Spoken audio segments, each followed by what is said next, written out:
Hello and welcome back to the Book Marketing Tips and Author Success Podcast. This is Penny Sansevieri. And Amy Cornell. And this show idea is something, Amy, you came up with this idea and you presented it to me. And the first thing that I said was, well, we've already done a show on this. And then I read through your notes and I was like, oh my gosh, why haven't we talked about this before? Do you want to just intro, kind of give us a little overview of what we're talking about today? Yeah. So, this really came from, I would honestly say it comes from the fact that we talk to a lot of authors that are really trying to put in the work, and they mean well, and they're trying to do all the right things, but there's that slight disconnect that really puts them at a disadvantage. And one of them that comes up over and over again, whether you're fiction or nonfiction, is really understanding how modern book buying behavior really works versus understanding who your readers are. Both are important, but they operate very differently from a brand building, marketing, kind of getting yourself out there perspective, especially if you're a relatively new author, or even if you've been doing this for a while, but really haven't done a lot in terms of visibility and marketing, and you're kind of ramping that up. But making sure that you think about who you're trying to reach as both a consumer and as a reader is pretty critical. Because if you leave one or the other out, things can fall flat and you're missing a lot of opportunities. And there's a lot of disconnect for your buyer funnel as well. Well, right. No, and that's what, when we were sort of discussing this show in the green room, that's the thing that really kind of, a lot of authors get so focused on, I wrote the book, I know there's an audience, that's all I need to do. And they focus too much on the book itself as opposed to on the consumer. And I think most authors think that they're marketing to readers, but they're really not. Like they're missing what readers are looking for. And we talked about this too, right? So I don't know as authors that we spend enough time really realizing what it is for a consumer to take a chance on a new author, right? Yes. And I've said this to you before. So I listen to a lot of audiobooks. I do a mix of print and audiobook reading. But when I'm looking at an audiobook for an author that I've never tried, and I have an Audible subscription, you get like 12 credits a year, as opposed to burning a credit on Audible, I am willing to wait like 16 weeks on the Libby Library app, which, by the way, if you've never used it, it's great. You can get all kinds of stuff there, and not just audiobooks. But I will wait 16 weeks for a book as opposed to using a credit on Audible because, I've gotten burned. Like and sometimes I'll get a book off of Libby for a new author, and I'll get 15 minutes into it, and I'm like, I'm not vibing with this book, and I'll give it back to the library. So I don't really think that we spend enough time, and this episode is not meant to depress y'all, but I don't think that we spend enough time really realizing how difficult it is to win new readers over. We think that, okay, we wrote this book, we're super in love with it, everything's great, I'm going to put it up on Amazon, and I see this on Reddit. So I don't spend a lot of time on Reddit because sometimes some of these discussion groups are a little depressing because these authors are right. They're like 9 seconds dark real quick. Yeah, it gets really dark, right? Like, oh, I worked so hard. But I think that a lot of authors, unfortunately, they live in an echo chamber, right? So we attend writers groups, which I think it's a great idea. Like writers groups, talk to other writers, you get ideas, you feel like you're not alone because writing is very isolating. And we give the book to family and friends, and everybody says, your book is wonderful, we love it, your cover is great, even, if it's not. And we live in, and, authors who live in an echo chamber, that's problematic. So I got kicked out of, and I've actually left a couple of Facebook groups too, their authors, like they're author supporting authors, right? And so if somebody puts up their book cover and everybody comments, and the book cover is literally hideous. Like it's just the worst. Like it hurts my eyes. I need brain bleach. It's that bad. And and everybody's like, "Oh, your cover is really awesome." And I hop in there and I'm like, "This cover needs a lot of work." And people jumped on me and just like, "You're so mean." I'm like, "Well, okay." Like if you just want people to tell you that everything is great, then I'm not gonna. I don't. Then you don't ask people about what you know Right. what I mean. Like Yes. then Well, you're in the right group because everybody thought that I was just a biatch for yes. doing it. Well, and I think to your point, that the difference is to some degree, like as we start talking about it, I hopefully all y'all listening will go, okay, I get it now. But it can feel very nuanced at first. But I think the difference, one of the easiest ways to try to explain it is that the readers are the ones that are actually reading the book. They've already taken that leap. Those are the Right. people you want to keep in your funnel to come back for your next book. You treat those people, so readers, that's who you build your book for. You make a great book. You know what I mean? You have to give your readers what they're looking for, give them something that's unique, but also matches, like hits all those notes. And then the readers are the ones that we've done tons of shows on this, but that you want to keep in your funnel, that you want them to keep coming back to you. But book consumers are the people that are finding you for the first time. Yes. And so the focus is so different on, when your focus is on readers, that's important, but that's for a very specific part of what you're doing as an author. Whereas when you're focusing on book consumers, those are the people we're talking about when you're trying to get those conversions or trying to get Penny to not wait for your book on the Libby app. Right. Right. And and the thing about it is that established authors can focus on readers all day long. Right. But the majority, I think, of folks who listen to us need to focus more on the book consumers and what, and what are they going to get out of the book? What Mhm. is, Yep. what's the emotional driver? And when you think about, like, I did a class for ASJA a couple of weeks ago and it was super fun. And we talked about the Amazon retail page. And I said in the class, I said, your Amazon retail page is literally your sales presentation, your sales team, Yep. your sales department. Like it's everything all in one. And for the majority of us, it is the only place, I mean, obviously, other than your author website, but is the only place where you get the opportunity to both invite the deal, Mhm. present the deal, and hopefully close the deal all in one page. And we're not spending enough time really realizing how important it is. Right. And I love breaking it down. Like we have these in our notes. So I have to read these because I thought this is really great. When someone is deciding whether to buy a book, they're asking, does this feel like something I'll enjoy? Mhm. Is it worth my time? Does this match what I'm in the mood for? They are not saying things like, is this beautifully written? Is it technically impressive? You know what I mean? Those are reader qualities that they decide later. Believe it or not, like it's those first ones that really get them in the door and, like Penny said, make the sale. And then the beautifully written, technically impressive, honestly, that's where you start getting great reviews and when you start getting return buyers. Yes. Yes, that's a great way, that really is a great way to put it, because a lot of times authors do focus on,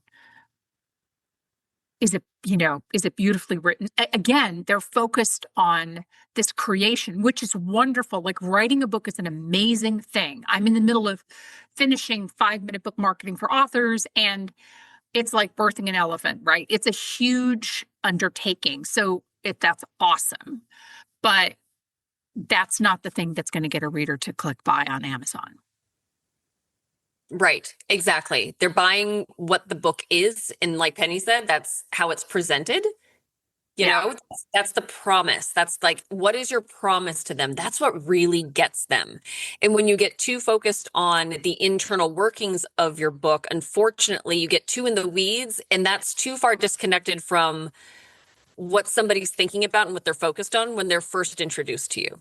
And I think that's where a lot of authors unfortunately spend a lot of time that doesn't convert for them, is that they're kind of focused on things that are a few steps ahead of where a lot of the people are when they first find out about your work. Yeah, that's a really good way to put it. Because, for in fiction, readers are buying an experience, and I don't care what that experience, whether it's a cozy mystery or it's a, um, women's fiction, thrillers, whatever, you're buying an experience. Full Right. stop. And I think if you're not clear on what that experience is to the reader, then, to the book consumer rather, you've already lost them. Nonfiction, and this is, it's tricky for both genres, truly. But I do see, because I do read a lot of nonfiction, where I will read book descriptions where there is no clear outcome. Like, I get the title of the book. So the title of the book and potentially also the book cover got me to click on the retail page. Now the book description, right, has to tell me what are you going to help me? What are you going to help me do? Because there are 9 billion other books out there, unfortunately, right, on the same topic. You know what I mean? And so, Oh, yeah. how is your, because as a nonfiction buyers are buying a result, right? So, what is that result? And the lack of clarity, I think this is probably one of the biggest deal breakers, is that there's oftentimes there's a lack of clarity because it's difficult to do stuff on your own sometimes, right? So there's no reason. I mean, and again, this is something you and I talked about in the green room. The best athletes in the world, and even the best business people in the world, they have coaches, right? So reach out to somebody who is outside of your echo chamber and get them to give you some feedback if you feel like you're struggling, right? Like, I feel like, if you're saying to yourself, I feel like I've done everything that I can possibly do, reach out to somebody who can give you some feedback. And Amy, I've said this to you before, like my editor, who I've worked with for a long time, and I love her, she's great. But in the middle of my editing my book, she would make me crazy, right? She will make, like, I want to throw my book up against the wall. I'm texting Amy, I'm like, oh my gosh, I hate my editor. And I think if you never really had that experience with somebody, like if somebody hasn't pushed you, if somebody that you're working with, that you had worked with in the developmental process of your book, and they haven't pushed you to the point where you're just so mad. And I'm not talking about like somebody who's not doing their job or something like that's not like, but somebody who's really pushing you to be better, then they're not doing their job. Full stop. Absolutely. Yeah, absolutely. 100%. Okay. So Amy, why don't you take us into the next segment? Okay. So I mean, we have kind of covered this already, but I do want to hit these very clearly though, because obviously we want y'all to walk away from this with some very clear, like, don't do this, do that. This is how I can improve, so the most common mistakes, focusing too much on what the book is instead of what it does. And that is both for fiction and nonfiction, honestly. Writing descriptions that summarize instead of sell is probably one of the most common mistakes that I see across the board, because you can actually have a very well-written description that is still mostly a summary, but it sounds pretty.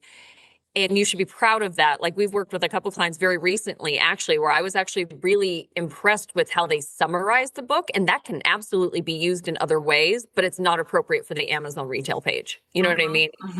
So they weren't selling. And again, that's a fiction and a nonfiction thing. Like, selling the experience, selling what the outcome is, selling what they're looking for. Like, that is 100% what your book description is supposed to do. And that's missed a lot.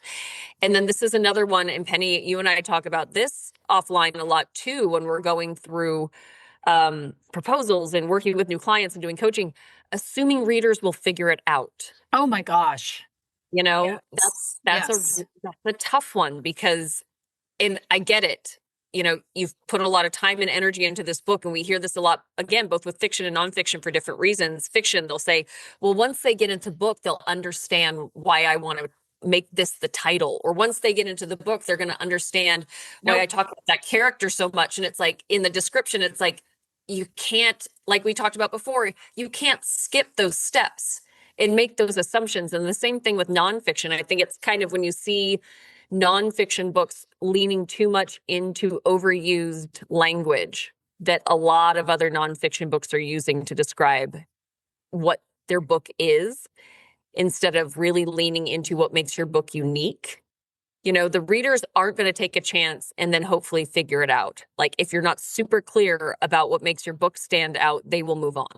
Well, that's a very good point. I think that and we have this conversation a lot that, well, you have to really read the first 5 chapters to understand what the title is about.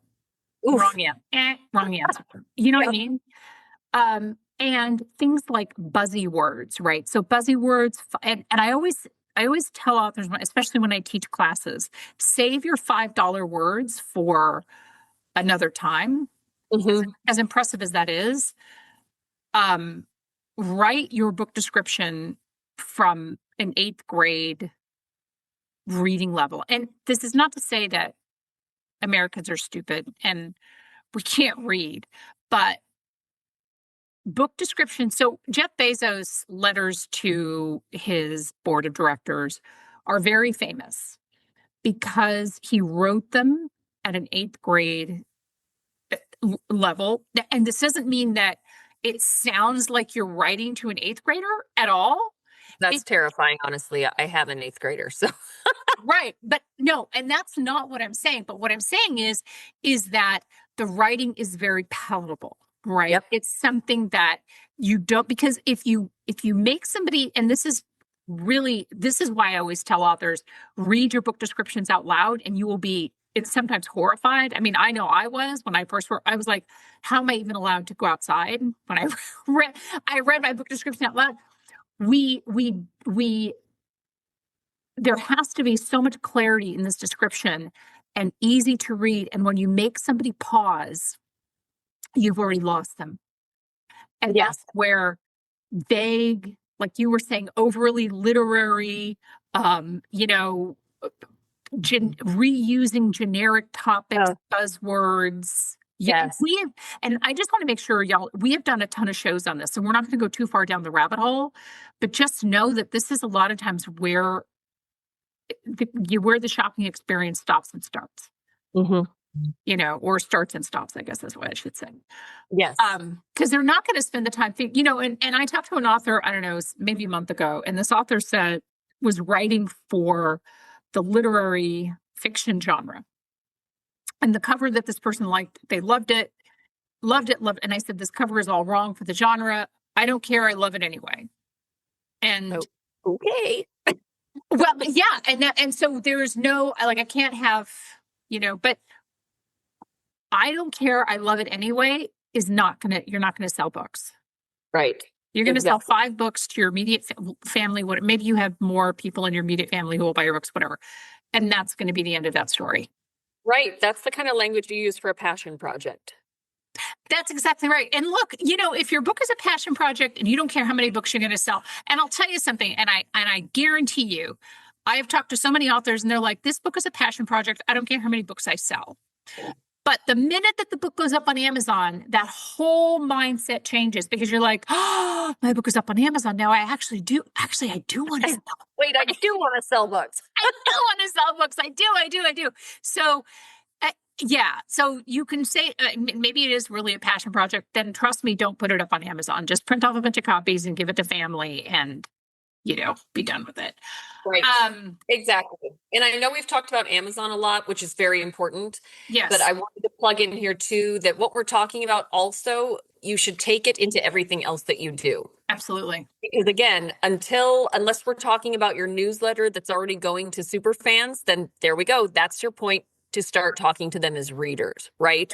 But anything that you're putting out there that is designed to draw in new potential readers and buyers, that consistency matters. So everything on Amazon, that should reflect who the consumers are. Your description, your cover, your keywords and categories, your social content, the messaging when you're pitching your book to influencers or thought leaders or for media placements, things like that.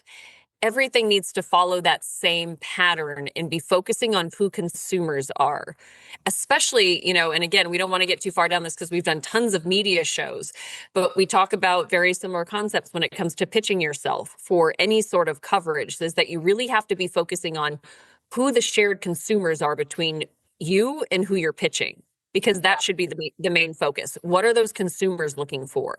What gets them excited? What makes them engage? What makes them click, read, listen, all that stuff? Because whoever you're pitching to, that's all they care about. If you can help them do that, then you have a chance of getting a yes. Exactly. And the thing about it is, and this is I'm going to steal this line. It's in the show notes, but I just love it so much. Clarity makes your marketing work. Confusion makes it invisible. And I can't emphasize enough for both. And I know that I can speak for Amy here too. Oh, yeah. How many times that an author comes to us in confusion, which is fine. That's why you're coming to us. We're going to help you, clarify your message and do all the things. But that clarity is so important. And you will only get that by doing your due diligence. Absolutely. Like your outreach becomes more targeted. Your content becomes more engaging. Absolutely. Retail page converts better. Your ads perform better, because we've done ad shows before, and we emphasize so much that ads can send traffic, but once they get there, what are you telling them? You know what I mean? An ad is not going to sell your book on its own. What they get when they land on your page has to close the sale. Like Penny used that term earlier. That's so perfect. Your retail page has to close the sale. So that's how you end up spending way too much on ads that aren't going anywhere as well. A lot of times it comes down to the fact that you're not focusing enough on who your consumers are. Yeah. Yeah, exactly. To get them through that, to get them through the finish line. Right. Exactly. Yeah. I mean, there has to be a match. And if you're listening to this and you're thinking, well, I've been struggling and I wonder, there's a really good chance, if you've been struggling, that it has nothing to do with your cover, but it has everything to do with how your book is being presented to the consumer, and why that conversion from consumer to reader is not happening. Right. So it's very likely that except for the author that I mentioned who has a cover that doesn't match the genre, you, the listener, probably don't need to change anything in your book, right? I mean, there's a good chance that the only thing that you really need to look at doing is changing how you present it. So changing how this book is offered up to the consumer and making sure that there's a match. And I would say also, like, when was the last time that you really went down the rabbit hole in your genre to see how other successful books in your genre are being presented to the consumer? Because you can really, success leaves clues, and you could really learn a lot from looking at what other people are doing, right? Yes, 100%. So, and I think we covered all the points. Did I miss anything, Amy, before we sign off today? No, we covered it all. And again, sorry, but I hope y'all do listen to some of our previous episodes. So if any of this stood out to you, go looking for those. And if y'all can't ever find anything, shoot us an email. Yeah, we're more than happy to point you in the right direction. If you can't find the exact episode that we're referencing, let us know. Always happy to do that, because obviously we create a lot of content. We love the fact that a lot of you go back and listen to shows very strategically based on where you're at, and we want to support that. Absolutely. And we also want to hear from you. So text the word podcast to 888-402-8940. And you can communicate with us, give us your show ideas, your show feedback, your questions. We love questions. And leave us a review wherever you listen to podcasts. In fact, we were just going through and responding to a bunch of our reviews on Spotify, which is so cool. And you can't do that on Apple Podcasts, which is unfortunate. But we love reviews, and we love that you listen to this show. So thank you so much, and share the show with somebody who could also benefit from it. We'll see you next time. Bye-bye.